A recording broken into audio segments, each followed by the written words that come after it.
Catherine, tell us, like, when you walked in, what was kind of the pain point, the thing you're hoping to get out of this?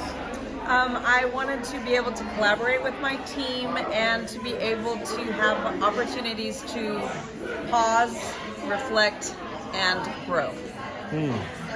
What about for you, Eric? Like, when you think of what you were hoping to get out of it? I was hoping to get out of it developing insights and making connections with people that I don't generally see, and also connections into my own leadership style.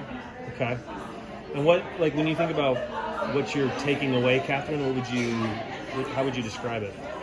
Understanding that in my current reality, I can assess where I am, but I can also realize that the future is right here and available to me if I just take some time to reflect and use my resources, get coaching from you all and then coaching from my peers. Yeah. So it makes me feel hopeful and empowered to do that. Okay.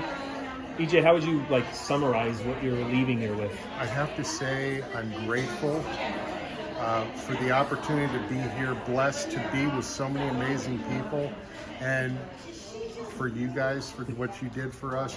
You brought out the things we needed to bring out and the hard issues and subjects we needed to touch on, but I think you also helped us facilitate connections with each other that for us will strengthen us as an organization. Absolutely. That's great.